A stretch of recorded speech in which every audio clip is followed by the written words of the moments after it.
जय भीम मित्रों, आज हम एक ऐसे ऐतिहासिक पल की बात करने जा रहे हैं जो न केवल भारत के संवैधानिक इतिहास में एक महत्वपूर्ण अध्याय है, बल्कि यह उस सामाजिक न्याय की नींव को और मजबूत करता है जिसे बाबा साहेब डॉक्टर भीमराव अंबेडकर ने अपने खून पसीने से सींचा था। यह कहानी है भारत की राष्ट्रपति श्रीमती द्रौपदी मुर्मू के उस बयान की जो ग्वालियर हाईकोर्ट में बाबा साहेब की मूर्ति स्थापना के विवाद के दौरान सामने आया। यह बयान सिर्फ एक औपचारिक प्रतिक्रिया नहीं थी, बल्कि यह सदियों से शोषित और वंचित समाज की आत्मा से निकली एक संवेदनशील और शक्तिशाली आवाज थी, जो बाबा साहेब के विचारों और उनके संघर्ष को एक नया आयाम देती है। आइए इस घटना को गहराई से समझते हैं और राष्ट्रपति द्रौपदी मुर्मू के इस ऐतिहासिक बयान का महत्व जानते हैं। तो दोस्तों, वीडियो शुरू करने से पहले आपसे एक छोटी सी गुजारिश है कि इस वीडियो को ज्यादा से ज्यादा लोगों तक पहुंचाने में हमारी मदद करें। इसके लिए आप लोग वीडियो को लाइक, शेयर और हमारे YouTube चैनल को सब्सक्राइब कर सकते हैं। तो चलिए दोस्तों, वीडियो को शुरू करते हैं। साथियों, ग्वालियर हाईकोर्ट परिसर में पिछले कुछ समय से एक विवाद चल रहा था। यह विवाद था बाबा साहेब डॉक्टर भीमराव अंबेडकर की मूर्ति स्थापना को लेकर।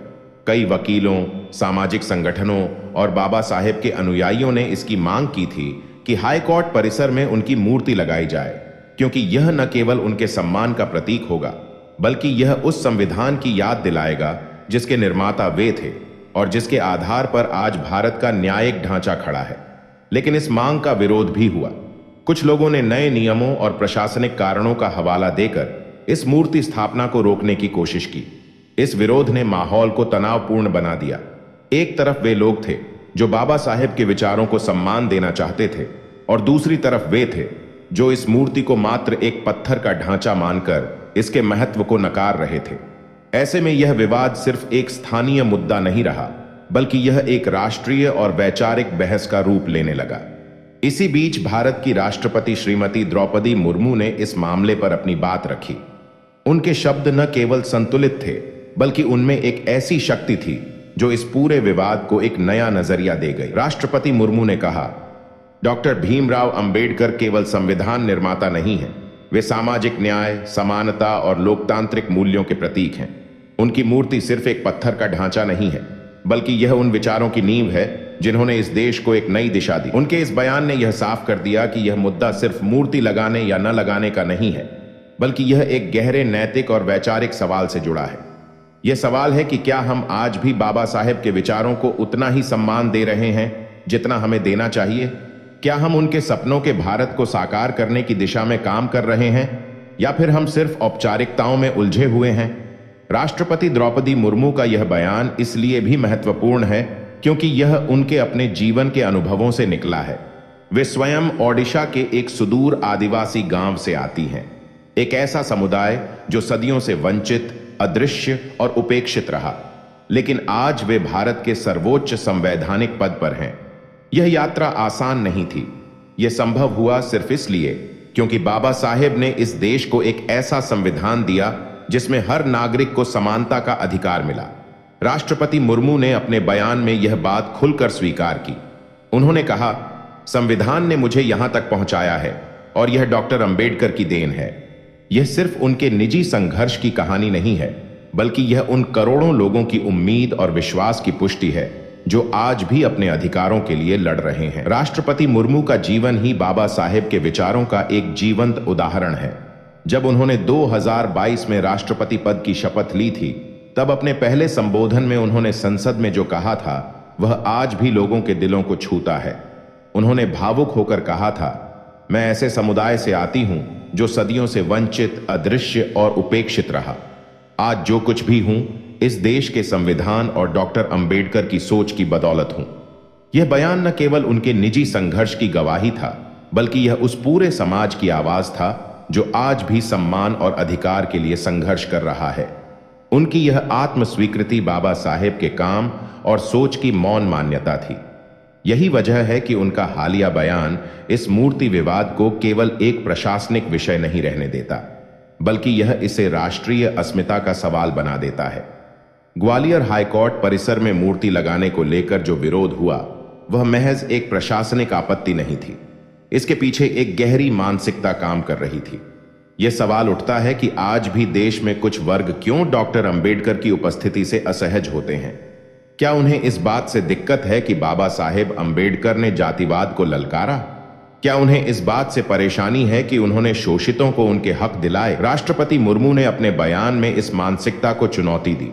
उन्होंने कहा, डॉक्टर अंबेडकर की मूर्ति उन मूल्यों का प्रतीक है जो हर भारतीय को सम्मान के साथ जीने का अधिकार देते हैं। उनके इस बयान ने सारी बहस को एक नया आयाम दे दिया। यह अब सिर्फ एक मूर्ति लगाने या रोकने का मामला नहीं था, बल्कि यह देश के मूलभूत विचारों की रक्षा का सवाल बन गया।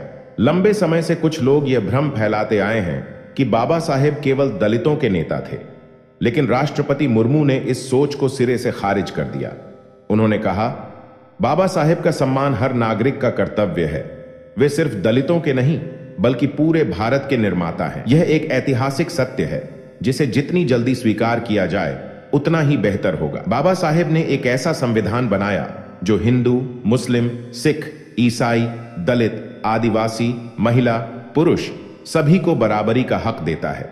इसलिए उनका सम्मान किसी एक जाति या वर्ग की संपत्ति नहीं है, बल्कि यह पूरे राष्ट्र का संवैधानिक धर्म है। बाबा साहेब ने स्वयं कहा था, मैं ऐसे धर्म को मानता हूं जो स्वतंत्रता, समानता और बंधुत्व सिखाए। इसलिए जब राष्ट्रपति मुर्मू कहती हैं, बाबा साहेब का सम्मान सिर्फ मूर्तियों से नहीं, बल्कि उनके विचारों को अपनाने से होता है, तो यह एक सीधा संदेश है उन लोगों के लिए जो केवल साल में एक दिन बाबा साहेब की मूर्ति पर फूल चढ़ाकर अपने कर्तव्य की इतिश्री समझ लेते हैं। हमें मूर्तियों से आगे बढ़कर सोच में क्रांति लानी होगी। जब तक समाज में जातीय भेदभाव, लैंगिक असमानता और वंचना है, तब तक बाबा साहेब के विचारों की जरूरत बनी रहेगी। उनकी मूर्ति जरूर लगे, लेकिन उससे पहले हमारे भीतर उनके विचारों को जीवित करना होगा। भारत जितना विशाल है, उतना ही विविध भी। इस विविधता को अगर किसी एक सूत्र में बांधा जा सकता है, तो वह है संविधान। और इस संविधान के शिल्पकार थे बाबा साहेब आंबेडकर। राष्ट्रपति मुर्मू ने कहा, अगर बाबा साहेब आंबेडकर का संविधान नहीं होता तो भारत आज जिस एकता और अखंडता के साथ खड़ा है वह संभव नहीं था। यह वक्तव्य इस बात का प्रमाण है कि बाबा साहेब केवल वंचितों के नेता नहीं, बल्कि वे राष्ट्र निर्माता हैं। उन्होंने एक ऐसा ढांचा दिया जिसमें हर नागरिक को उसका अधिकार मिलता है, और इसीलिए उनके विचार आज भी हमें जोड़ते हैं, हमें इंसान बनाते हैं। अगर आज राष्ट्रपति भवन में एक आदिवासी महिला बैठी है, तो यह सिर्फ उसका व्यक्तिगत संघर्ष नहीं है, यह उस सामूहिक चेतना की जीत है जिसे डॉक्टर अंबेडकर ने जगा दिया था। द्रौपदी मुर्मू स्वयं स्वीकार करती हैं, मेरे जीवन में जो कुछ भी संभव हुआ वह डॉक्टर बाबा साहेब आंबेडकर की दी गई शिक्षा और उनके बनाए संविधान के कारण ही संभव हुआ। उनका जीवन ही बाबा साहेब के विचारों का साक्ष्य है। वे सिर्फ एक संवैधानिक प्रमुख नहीं हैं, बल्कि संविधान की एक सजीव प्रेरणा है। उनकी उपस्थिति हर उस व्यक्ति के लिए उम्मीद की किरण है जो कहता है, अगर हमें अवसर मिले तो हम दुनिया बदल सकते हैं। साथियों, अब वक्त आ गया है कि हम तय करें, क्या हम बाबा साहेब को केवल मूर्तियों में कैद रखेंगे या उनके विचारों को जमीन पर उतारेंगे? राष्ट्रपति मुर्मू ने हमें रास्ता दिखाया है। उनका बयान केवल शब्द नहीं, बल्कि एक आह्वान है। आइए एक स्वर में कहें, बाबा साहेब का सम्मान भारत का सम्मान है। बाबा साहेब के विचार भारत का भविष्य है। दोस्तों, आपको यह वीडियो कैसा लगा? हमें कमेंट करके जरूर बताएं। हमें आपकी राय का इंतजार रहेगा। अगर वीडियो पसंद आई हो तो वीडियो को लाइक करें, शेयर करें और हमारे YouTube चैनल को सब्सक्राइब करें। वीडियो को पूरा देखने के लिए आपका बहुत बहुत धन्यवाद। जय भीम, जय संविधान।